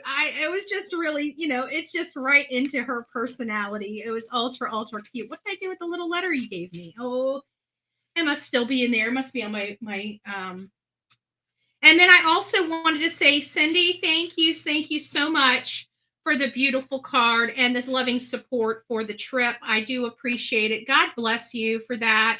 We are getting money for our trip. For those that don't know, we're going to the Alec Murdaugh new motion for new trial hearing in South Carolina. It's going to cost us a few $100.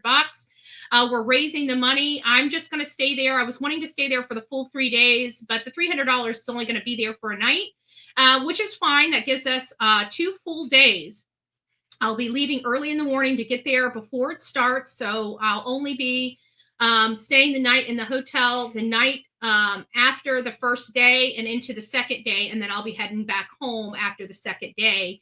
And so that'll help with the budget and everything like that. So we were working on raising $300. I believe we have just I didn't calculate it, but I believe now we have a little over $100. So if you guys would like to help sponsor this trip, it does cost money to go out to these places if we're going to do a live production, but we budget the money as well as we can. So if you guys are interested in it and you'd like, we always crowdfund for these types of things. So it's, $10 or less is usually good. Some people that can give more, some people that can't give less, but it's a dollar will do campaign. And it just basically means if you have a buck or two to throw it. So you can do that through PayPal, Cash App, and Venmo if you'd like to support this particular trip. We have a lot of trips all over. We're going to be going to the most costly trip for 2024 for us that we foresee right now is going to be the Idaho trip. When we go back for the trial for Brian Kohberger, I expect that to be anywhere between $10,000. I think that the max budget for 6 weeks would be $10,000. The last time we went, it cost us $5,000 just for 1 week. But we're going to be doing this in a way that it's going to be cost effective and keep our budget in check and in place so we can get everything that we need to get done while we are in Idaho. So that's going to be the biggest expense that we have this year so far. So anyways, if you guys would like to donate for this project or any upcoming project that we're going to be, we travel all over this country to bring you guys front row views of these cases. This is a case, this particular case here, we probably will go out. It's just when it was breaking and we didn't know whether it was gang related, I didn't want to put myself into harm's way to find out. And now that we know that this is a little bit of a different situation, it makes me feel, it brings my worry level down a little bit more, where I feel comfortable now going out there and covering this case. So we will probably most likely be in Texas for some of these hearings related to Christopher, his father, and his stepmother. Just FYI. So that's really all I have. I know a lot of people have a lot of questions related to this case. I always try to, open up the phone lines just a little bit, just for a little bit of time, for those that would like to express any concerns, make any statements, or if you just have a different perspective that we haven't gone over yet. Sometimes it's so easy when we're looking at stuff that we ourselves, we put these blinders on and we only focus on one specific theory or perspective. And by opening up the phone lines and listening to people talk and listening to people express what they believe, it kind of gets those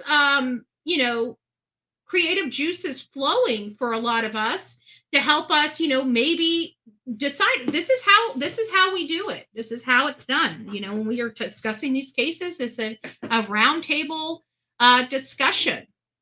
So if anybody would like to call in, now would be a great time to do it. The number 724-249-6140. Again, 724-249-6140. Just want to see if you have any new information. Maybe you heard some new information or new details about this case that we didn't touch on that you think is important. This would be a great time to get those out there. Betty, can you help me dig up the coffee can backyard? My house. There's stuff back there. This is Betty. Good morning. Good morning. How are you, my love? Freezing my rear end off. Oh boy. Tell me about it. How about you? I don't know. I went outside last night to get the mail and it was kind of chilly, but I keep my house kind of the same temperature year round. Oh, I keep the house nice and toasty, but we got down to 30 degrees last night. Ooh, but you're further north. Yeah. Time to move further south. My husband used to always joke about, if I want to find his money, I need to start digging up the coffee cans in the backyard. Time for you to get. We need to get a GoFundMe for you to get one of those metal detectors. I'm telling you, Betty, come on! It's time we get to digging. Yep. It's time to get to digging so we can do these things, and I can go with you on these things. Oh, I know, that'd be great. That would be great. We're going to be in South Carolina, and then I'm going to move over to Tennessee. I got to drop some things off in Tennessee, and I wanted to do another day of searching out there before I headed back to Florida. Yeah, I'm kind of fearful for you to go and cover any of this Texas stuff with the kids because that's very dangerous. They're in a very dangerous game, Betty. And I know you and I have both played this game. We've been in the game, but the game has changed a lot since we were in it. It has. When you start killing pregnant teens, I mean, what's the street life? You guys have no code now. Right. So please, if you do decide to go, make sure you're buddied up with someone at all times. Yeah. And I like I said, I'll be worried sick about you the whole time. Yeah, well, that's why I always, stay live. When I'm in situations like that, my phone, I just stay on a live. That's when you get those 10-hour lives. I get it. But I just wanted to say good morning. Did you get any damage from the storm? My garbage cans fell over. Thank God we were not further north. I mean, I think the East Coast from where you're at got hit pretty significant, but down here further south, I think we got a lot of rain. We had flooding here, but as far as actual damage, no. But I got a screwed down roof, right? Well, the destruction here is bad. Yeah. It's really, really bad. I lost treetops, and the tornado touched down 2.5 blocks away. Wow. But it did go over the house. That's the only thing that could have broken off the tops of these large trees the way they did. And then like 2.5 blocks down the road is total destruction. Yeah, our tornadoes are like water spouts that come on land. And those tornadoes we got that day were crazy because we don't get tornadoes like that just out the blue. Not that. I mean, we get those, like I said, the water spouts that come off the land, and they do some destruction. But there was a building knocked over between two buildings. There's this whole entire area, no roofs. I mean, this was an extensive tornado. Yeah, we had, well, they were saying that here in Panama City, we had 4 confirmed touchdowns here. And then we had 2 confirmed touchdowns out on the beach. Yeah. Oh, yeah. I captured some of those touchdowns. It was breathtaking. It took my breath away. Yeah, I was quite scared. Yeah. Once again, me and my lovely, well, it's supposed to be a walk-in closet, but I call it a step-in closet because you can only step into it. Right. Once, Hurricane Michael, my husband and I spent 8 hours in it. And so that's where I was once again. But, I do live in a trailer. But this trailer has been here now for 34 years. Yeah, but just make sure when those hurricanes come, no matter what, you exit that trailer. That trailer is not. When I went down to Fort Myers, you're never going to get those images out of my mind. Michael, we had no chance of getting out. Because when we went to bed at like 11 o'clock that night, it was supposed to hit us at like a small 3. Yeah. Well, we've been through so many small 3s. That's just, to us, that's, you're going to lose your power for a couple days. I know. That's what real Floridians, we don't even bat an eye at a 3. We go to work. Yeah. When we woke up, then the next morning, it was a 4 going on a 5 and headed straight to us. There was no getting out. Yeah. We would have been crazy to try to get out on the road. And after being in Florida my entire life, I've learned just to stay put. Like, for example, it was the year of Ian. It was Ian. Which one? Irma. It was Irma. Not Ian's the one that took my roof, I think. I can't remember which one. I'm confused. I think Irma's the one that went first. Yeah. Too many names. Yeah, and I remember Irma.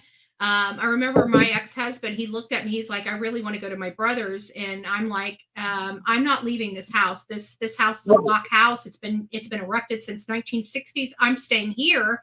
But I don't ever want somebody to feel like they have to stay with me, especially if something happened. And, I don't want to be blamed for him. If he feels uncomfortable here, by all means, go to your brother's.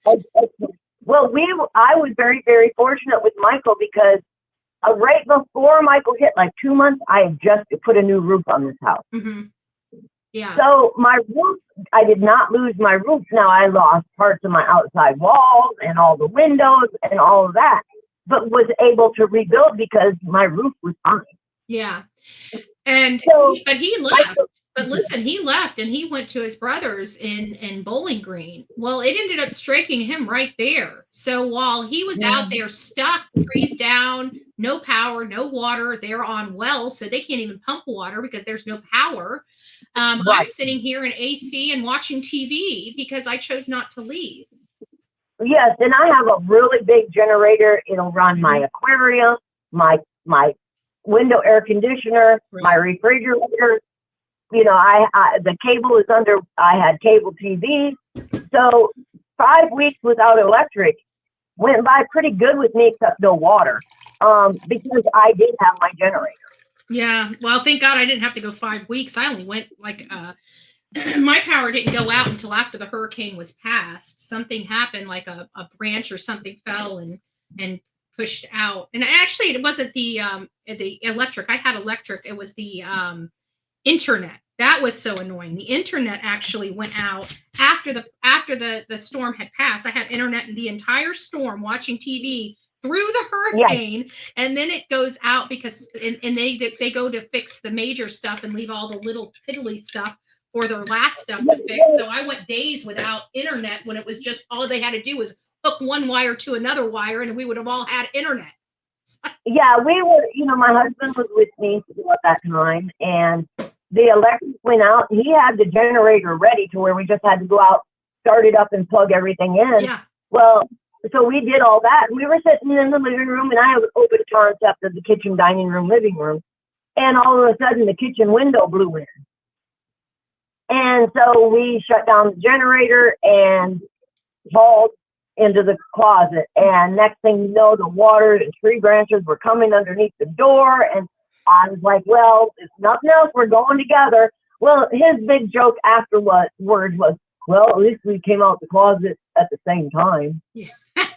Yeah. You are not funny right now. He's like, well, we're not in the Look at the closet. silver lining. You survived. I mean, look at that. I would have gotten a lottery ticket. And at one point, I had peeked out, and I have this old-time picture where it's me and my husband and all the children when they were little, dressed up in the old-time clothes, and it was hanging on the wall, and the windows were completely gone at that point. Mm-hmm. So I'll book it out the closet, run, grab that, go into another room with it. I turn around, and my big screen TV's gone. Oh, boy. And I'm screaming, the effing TV went out the window. He yells, no, it didn't. We're in the bathroom. My main goal was saving the pictures. His was the big screen TV. Yeah, of course, of course. But anyway, I don't want to hold you up. Just wanted to touch base with you. And looks like California bound middle of February. Well, there you go. All right, love. Well, you take care and keep us posted and take care of yourself. Yeah.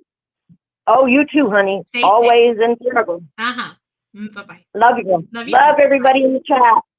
Bye-bye. Oh, that was really sweet. That was really sweet. You can play Snoop. Mama Llama wants to hear him. We'll have to play that on the other channel. Actually, I think I got to do something. I got to get some work done today. And then maybe, I don't know, we'll probably go on the non-monetized channel and have a fun day. You know, maybe we'll do that on, well, Sunday's always church day, and I always watch my P's and Q's on Sunday. You know, I'm that kind of Christian, right? I'm that kind of Christian. So don't forget, Sunday, we have church. We go there as a group if you'd like to participate. It's not a requirement of this channel. We just open it up because we realize a lot of people are home. A lot of people have mobility issues. A lot of people just can't get around like they used to, and they love the family we created here. And if you would like to join us, feel free to join us. Start at 9:05, and I always post the link in our community post. This is Betty. Hello. Hello. Hi, this is Betty. Who's this, and where are you calling from? Well, this is Drew. Oh, hi, Drew. It's nice to meet you. Nice to meet you too, Betty. Yeah. So what do you have to say about this crazy case? Oh, hold on. I'm sweating like crazy here. I'm having an anxiety attack. Oh, don't. It's always fun here. I don't fight. Know. I apologize. That's okay. Okay, well, first of all, I believe like all three families are in the game, Betty. They're in San Antonio. You know, I believe maybe, okay, my opinion, maybe they were fighting for who's going to be, you know, selling in San Antonio streets, you know. Three families are fighting over control. Could that be it? That absolutely could be. It's not too far from what we've learned about the area. Absolutely could be probable. Yeah, you know, I was thinking that because there's three families like Savanah's, Matthews, and now the Christopher's family, okay? They're all Mexican, first of all, okay? They're all Spanish. They're all in the game. You could tell, you know, we shouldn't judge a book by its cover, but we see what we see, right? Right. Our eyes do not deceive us. So all three families are part of the game. So, you know, maybe they were fighting for control. Who's gonna, you know, be running the streets, and you know. And the older people, they're the ones that sit back home now and let the younger people, you know, at their direction do that because they just don't have the energy. You know, like look at Ramon. I mean, he doesn't have the energy to run the streets. He needs somebody. If he's going to be holding some type of corner, he needs to have somebody there. Yeah, he's a fat man. I mean, excuse my language. He's a fat ass. You know, mm-hmm. he's not gonna go nowhere. He's right. not gonna run. He's not gonna walk anywhere. And so, you know, now I think the mom The mom is the one wearing the pants in that family. You could tell she's cold-hearted. It's seeping out of her. Okay. Now the gun, I believe it was her father's gun. It's a sentimental heirloom. So she's not going to get rid of it. Good She's not going to get point. rid of it. Good point. Great perspective. I didn't even think about that. Great point. Yeah, and that's her father's gun. So now the grandfather left the house to Christopher. Okay, that house on Charlie, what is it, Charlie Chan Drive? Yes. That belongs to Christopher. When he turned 21, he was gonna get that house, and he was gonna get whatever money was left to him. But it happened. Oh, This happened. interesting. Now, let me see. I'm sweating like crazy here. Let me see what else. Well, you're doing a great So job. I just want to let you know you got me thinking. You got my gears going. I love this. okay. And I went to the house. I drove around, and when I went, I noticed also like that the camera that was above the garage. So I believe they deleted the footage, but Secret Service went in and got the footage. That's the only way. That's the only way they would Interesting. be involved. So I believe, they did delete the footage. She did keep the gun because that belonged to her father. Nobody's gonna get rid of that. Hmm. Nobody is. So I Yeah. think she's the one wearing the pants in the house. She's cold-hearted. She's a bit. Hmm. She's the one running. Roman and Christopher. Now, um, the thing could have happened because at the corner of Cary Grant, there's a dead end. That dead end leads into John Wayne. Okay, all these streets are from movie stars. Okay, they're named Okay. after movie stars. So as you go up Cary Grant, right, go up it, and it's gonna be a dead end. And that dead end where it's like John Wayne and Cary Grant, there's a field. It could have happened there. It's just down the street from the house. Hmm. And that Uh, that might be possible because it's just the whole, the 4 minutes when the car moved and stuff like that they had in that first affidavit that always gives me pause because it just happened so quickly and I couldn't figure that out. But it does make sense with the officer telling us that the transaction actually happened earlier than at that time. So it makes me wonder mhm. what was going on at that time that brought them back to that house at almost midnight. Because they went to go do the thing. I think, okay, the mom put the hit. You know, so Christopher, hey, you're gonna do anything for your mom. You're gonna do anything for your mother. So he did what he had to do for his mom. She put the hit out. He did what he had to do down the street at the dead end. Because they're always popping fireworks, Hmm. and they sound like gunshots. So people were used to it. We're just used to it. Hmm. So it could have happened at the dead end. He drives back. Boom. He stops at the house for whatever reason, and For then they help. go back. Yeah. They go up. What is it? They hit Danny Kaye because it's all one what do you call it? One triangle Okay, from so it's like Danny it Kaye. you can start one place and just keep going and go back to it. Yeah, Okay. it just circles around. Yeah, and between that triangle, there's these other little streets, right? But basically, Danny Kaye, Charlie Chan. I don't know how I'm saying it right. Cary Grant. It's all one triangle. And all that triangle, y'all, they have cameras in all the houses. I drove by. Yeah, so they've got And, multiple angles, they've got multiple footage. This family's toast. That I think law enforcement has a lot more than we're going to know until trial. right.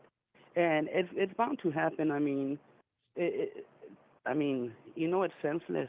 It's senseless. What woman is gonna kill another woman? What woman is gonna? I'm saying it was her. I'm saying that she put the hit. So I might be wrong. God forgive me if I am, but we're supposed to take care of each other. Yeah. Women are supposed to be there for each other. You're not supposed to like put another woman in danger, especially with a child. And not only that, but we Uh, all kind of come from, like for me, I had a walk, a lot of people have a walk and we come from the streets in part in right. some of our walks. And there's always been a code. The women and children were always left alone. You know, Exactly. it's just a code of the street. It's crazy as it sounds, it's a code. And they violated it. They did. It was something unthinkable. Like, who's gonna do that? It blows my mind.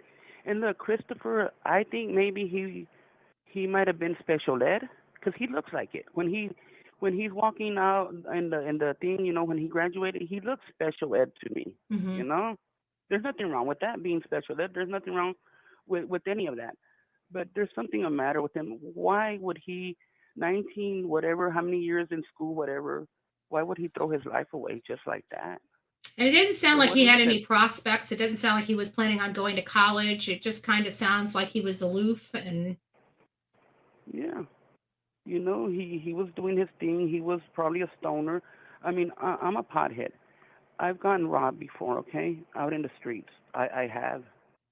And it's dangerous. It is a dangerous thing, especially now in 2024. We're not in back in the days. Now we're living in the end times, so things are dangerous. mm-hmm. Why would he? Are there a Okay, lot of I mean, not I know that there's a lot of violence with more significant type of narcotics, like cocaine, crack, okay, all those types of things. right. Is there a lot of violence with the marijuana transactions? Not really, but it does happen. It doesn't really because marijuana. You smoke it, you kick back. You're not violent. You're nothing. You're It's supposed to just a be habit. mellow, which You go get your munchies, right? You go to the store. You do that. So it's not a no. It's not that. It's not usually that. Now, what's in the San Antonio streets running right now is fentanyl, pills, crystal, heroin, coke, and crystal.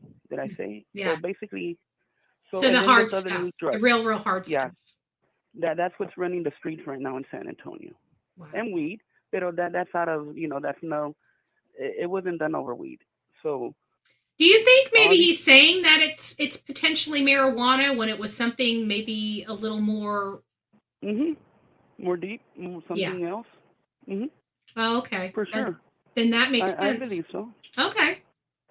And let me see. Yeah. So what else? If you want to ask something, I don't know. But yeah. Well, we And definitely appreciate the perspective. Drew, I know you were really nervous coming up here, but would you be willing to come back for, I'd like to digest what we're talking about and digest this case, but it seems like you have a lot of information, at least, around the area that we're looking at. Would it be okay if I speak to you or refer to you, maybe future? yeah, we could do that. I just get nervous, because I'm just like that That's in the okay. situation. But yeah, um, I love this kind of stuff. I love it, and yeah, I'll be Awesome. happy to join you again, you and the ladies out there. Yeah, yeah. And to be honest with you, I'm going to be going out there. I'm not sure exactly when, but I will be out there because this is a Okay, case that I'm heavily invested in, and so I always make at least one tour out there to get some content, get some more information, get a ground perspective of what happened. um, and maybe we could meet up also, as long as you don't show my face. No, no, no, no, no. I'm really You good, and know? I do keep people confidential that want to be confidential. The ones that don't want to be confidential, I'll put up. But if you want to keep your face off and everything, I usually record your feet or record your hands. Okay. Yeah. Oh, and I'm a female. A lot of people confuse me with the guy, but I'm a female. That's You okay. know? So we have some. We Okay. have. I used to smoke. Okay. Well, yeah. Nobody knew. The vape gave me my voice back. What can I say? Hey, but you understand. So yeah, I would love to join you back up here Awesome. anytime. Yeah, I And will thank you. definitely keep you posted on it. If you could reach out to me at bullhornbetty@gmail.com, then at least I'll have an email and I'll keep you posted for when I decide to go in the area. Okay, it sounds good to me. And thank you very much. And God Thank bless you. you, Okay. Drew. Thank you. And God bless you too. And again, go have a cup of coffee. You did an amazing job. Thank you so much for your insight. Thank you very much. And to the ladies out there, God bless you. And lock y'all's doors. Yes, yes. And it's a dangerous place out Okay. there. God bless I'm you. gonna go back into the chat. All right, honey. Okay. Bye-bye. Bye, y'all. Oh, that was so great. So we had a little bit of a bird's eye perspective. Drew apparently had been out there, gave us some good details about the, down. I wrote it down the dead end on Cary Grant. There's a dead end at John Wayne, and there's a place there because this did happen fairly quickly, but there's nothing. We're assuming again. We've assumed a lot here, and a lot of the stuff we've assumed has been inaccurate. Like we assumed it was Matthew's gun. It's not Matthew's gun. It's the stepmom's gun. And Drew really kind of honed in on because my thing is why wouldn't they get rid of the gun? But it being something that's emotionally attached to it being Murda's father's gun, that would explain why she wouldn't get rid of it. It has too much sentimental value to her. But knowing that Chris was just about to acquire that house in a couple more years is, it's a little weird to me. It's a little weird to me. So either way, there's the information. Again, just a big shout out to Connie that called in, Drew that called in. We really appreciate everything that you guys, your perspective, your conversation. It's been really nice. Guys, I want you to have an amazing day. Today is Thursday. We have good news in the Savanah Soto case. It sounds like all people that were involved in this horrible crime are now sitting behind bars. They're sitting behind bars with extensive charges, extensive bonds, and unfortunately, they're about to lose everything that they treasure, including their freedom. All over what? Something senseless, something petty, and something stupid. And a little baby boy never got to make his mark on the world because of something so stupid and petty. And I told you from the very beginning when we heard this case, once everything comes down, we're going to find out how stupid and petty and senseless this crime is. And we are not disappointed in that respect. And to think that parents helped. It doesn't matter how they helped. It just matters that they're parents and they helped their child cover up killing a pregnant mom. There is just no coming back from certain things. I know people, I'm a controversial person and people don't like the words that come out of my mouth. But at the end of the day, how dare you? And anybody that supports any of these family members, to each their own, but you lose my respect every time somebody goes on the side of the bad guys. And you need to start paying attention. Which channels always side with the bad guys? Which ones? Why do they always side with the bad guys? You might want to look at that. God bless you guys. Don't forget to be fearless. If you see something, say something. An ounce of prevention is worth a pound of cure. And until next time, please be safe first and foremost. And then I want you guys to be kind to one another. We see the ugly. We are all from different areas of this country, of this world. We are all from different areas of background, education, money, prestige, legacy. We are all from different areas and different walks of life. And it doesn't change a few facts. We all have 24 hours in a day. There's 7 days in a week, and we are in our end days. So we have a choice to be part of the destruction or be part of the good and the rebuild. I choose to be part of the good, and I hope each and every one of you choose to as well. Before we close out, I just want to thank our sponsors of this show. Julie, thank you for your valued membership, as well as the gift memberships that you gave to 5 lucky people here. Jennifer, likewise, thank you for your gift membership and, of course, your devotion and just support of this channel. God bless you both for that. And again, all the people that are donating right now, either by Cash App, Venmo, PayPal, or just sharing this channel and liking and subscribing, I just want to thank you. We will be making it out to Alec Murdaugh. We have a lot of great trials and information coming up for the year of 2024. And it's going to be, a sad but exciting year for us here on the Bullhorn Betty channel. So with that, we're done, folks. folks, go make it a great day. Have fun at work. And don't forget, if you guys have breaking information, you can send that to me at bullhornbetty@gmail.com, bullhornbetty@gmail.com. Guys, don't forget to rock it out with your coffee beans out. And before we go, I'm going to do my avocation for Manatee County before we close out. God bless you.